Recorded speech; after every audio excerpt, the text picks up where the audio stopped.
Assalamualaikum warahmatullahi wabarakatuh. Baiklah, kami dari kelompok 2 yang beranggotakan Monica Winsky, Umi Kurniasari, Rizwan Sayuti, dan Ahmad Titsmi, yang mana kami akan mempresentasikan hasil kelompok kami, yaitu tentang memori eksternal. Nah, kita masuk materi kita, yaitu memori eksternal. Untuk itu kita harus tahu apa itu pengertian dari memori eksternal. Memori eksternal atau disebut juga memori sekunder adalah perangkat keras untuk melakukan operasi penulisan, pembacaan, dan penyimpanan data di luar memori utama.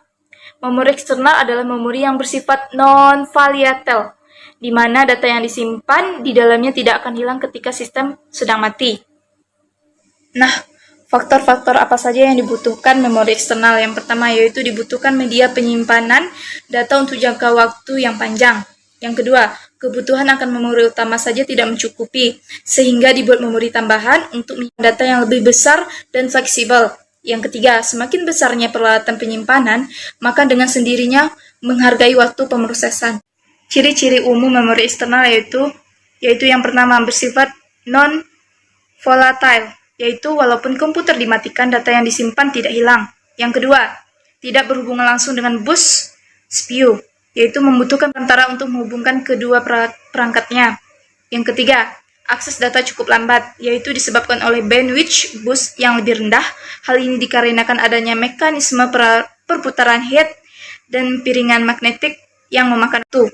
Yang keempat, harganya relatif murah, yaitu perbandingan harga yang dibayar oleh pengguna per bit data jauh lebih murah dibandingkan dengan harga memori utama. Nah, berikutnya yaitu merupakan fungsi dari memori eksternal. Yang pertama yaitu dapat menyimpan berkas secara permanen, yaitu data tidak akan hilang walaupun komputer sedang dimatikan. Fungsi yang kedua yaitu dapat menyimpan data atau program yang belum dieksekusikan oleh prosesor, yaitu jika sebuah program ingin dieksekusi oleh prosesor, program tersebut dibaca dari disk, lalu diletakkan di memori utama komputer, untuk selanjutnya dieksekusi oleh prosesor menjadi proses. Yang ketiga, memori virtual, yaitu mekanisme sistem operasi untuk menjadikan beberapa ruang kosong dari disk menjadi alamat-alamat memori virtual, sehingga prosesor bisa menggunakan memori virtual ini seolah-olah sebagai memori utamanya. Nah, kita masuk ke poin yang pertama yaitu optical disk. Apa sih itu optical disk? Optical disk adalah sebuah perangkat keras yang menggunakan sinar laser atau gelombang elektromagnetik yang bertenaga rendah untuk melakukan proses pembacaan reading, dan optical disk dapat juga pada penulisan atau writing data. Ciri-cirinya, yang pertama, menggunakan laser untuk membaca data. Yang kedua, dapat digunakan untuk menyimpan data yang volumenya sangat besar.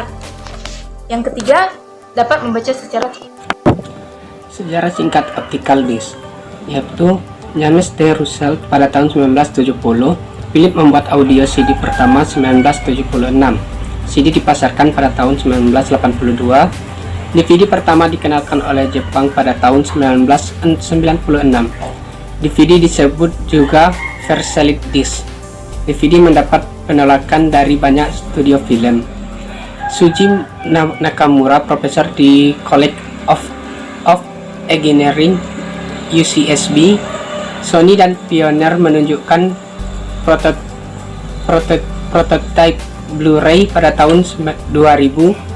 2006 Blu-ray pertama dipasarkan VC HD DVD. Selanjutnya itu kompas disk atau CD. Plastik bikarbonat, tebalnya yaitu 1,2 mm dan beratnya yaitu 15-20 gram. Jenis CD ada dua, yaitu CDR dengan CDRW. Penyimpanan dengan metode laser. Pembagian komponen CD dari pusat, yaitu pusat atau poros CD, daerah transisi, daerah CAM, daerah transisi kedua, daerah informasi, dan RAM. Selanjutnya yaitu DVD. DVD adalah generasi selanjutnya dari teknologi penyimpanan dengan menggunakan media optical disk. DVD kapasitas jauh lebih besar dibandingkan CD, yaitu 4,7 GB, dan juga jauh lebih cepat dengan kecepatan rata-rata transfer hingga 1,321 MB per second. dengan rata-rata transfer 12 MB per second. DVD masih menggunakan teknologi laser merah dengan panjang gelombang 635 sampai 650 nm atau nanometer. Letak penyimpangan datanya dari bagian tengah disk sehingga data lebih aman dan dari kerusakan. CD memiliki kapasitas penyimpanan data 700 MB, panjang gelombang 780 nm. Letak penyimpanan data itu ada di bagian atas dari disk. Selanjutnya, proses pembacaan CD. Di dalam CD drive, laser les akan mengeluarkan kepingan CD. Setelah laser tersebut mengenai tonjolan yang ada di CD, sinar pun memantul ke sebuah optical pitch cap. Pemantulan sinar dapat membaca setiap bit informasi yang ada di CD. Sinyal bit diolah menjadi data analog dan diantar ke sinyal amplifier. Setelah itu, komputer akan mengenal data analog itu. DVD RW memiliki kemampuan menghapus dan menulis kembali sebuah cerkam DVD RW bila ada penulisan yang salah. Menggunakan kaset pun lebih murah. Oleh IBM untuk menyimpan data. Pita magnetik pun semakin populer digunakan pada saat itu karena selain untuk merekam, lebih banyak biaya untuk produksi perekaman di home untuk merekam suara. Insinyur di Inggris meningkatkan kualitas alat tersebut yang membuat mesin portable. Pada tahun 1050-an, magnetic tape telah digunakan pertama kali. Perkembangan pita magnetik. Sejarah awal pita magnetik berawal dari pembuatan media rekam pada saat Perang Dunia Kedua. Ketika itu, para insinyur di Jerman menciptakan sebuah alat yang disebut dengan magnetic compass dari campuran plastik dan periodik untuk merekam dan penyimpanan informasi. Pita magnetik, magnetic tape, adalah media penyimpanan menggunakan medan magnet dengan sistem pembacaan data secara SASD yang terbuat dari yang selanjutnya yaitu pita magnetik. Assalamualaikum warahmatullahi wabarakatuh. Baiklah, saya akan melanjutkan materi fungsi pita magnetik yang terdiri dari 3 fungsi, yaitu yang pertama, 1 untuk media penyimpanan, 2 untuk alat input dan output, 3 untuk merekam audio atau video sinyal. Karakteristik pita magnetik. Pita magnetik mempunyai kecepatan putar sebesar 18,75 per 20 inci per detik. Data yang disimpan dalam magnetik tape umumnya data yang tidak memerlukan perubahan atau untuk backup data. Kecepatan baca atau mencatat data pada pita tape tergantung model dan instruksinya, namun dapat diperkirakan antara 15.000 sampai 60.000 bits per detiknya. Pita tape terbuat dari bahan campuran plastik dan ferric oxide. Proses penyimpanan ini atau pembacaan data kepala pita harus menyentuh media sehingga dapat mempercepat kinerja pita. Data pada pita magnetik direkam secara berurutan dengan menggunakan driver khusus untuk masing-masingnya.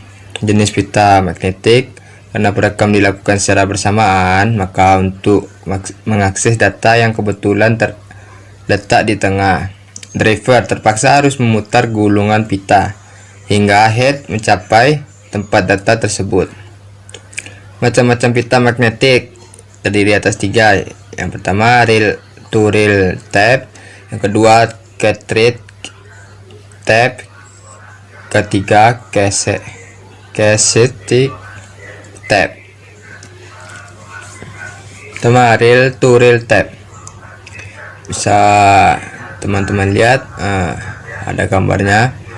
Bentuk pita magnetik yang paling tua mempunyai ukuran lebar setengah inci dan panjangnya sekitar 2400 feet. Thread gauge tape disebut juga streaming tape, dirancang khusus untuk menyimpan hasil dari suatu bag dari file disk, contract, tape, banyak yang digunakan komputer mini. Cassette tape. Pita magnetik yang sering digunakan di komputer mikro adalah cassette tape. Salah satu media penyimpanan data yang umumnya berupa lagu. Keuntungan dan kekurangannya ada 3 macam kekurangan dan keuntungannya. Yang pertama, keuntungannya panjang record, tidak terbatas, volume penyimpanan data besar dan harganya murah, kecepatan transfer data tinggi. Kekurangan, akses langsung terhadap record lambat, masalah lingkungan, proses harus sekuensial. Kesimpulannya, dari pembahasan di atas dapat disimpulkan bahwa memori sekunder memori adalah penyimpanan yang terpisah, baru tidak berhubungan langsung dengan Central Processing Unit CPU, yang bisa disebut CPU ya. Memori sekunder digunakan untuk menyimpan atau menampung data yang lebih besar dan permanen. Bisa juga dikatakan sebagai backup dari memori utama. Memori sekunder juga disebut juga penyimpanan eksternal strong. Ya, baiklah.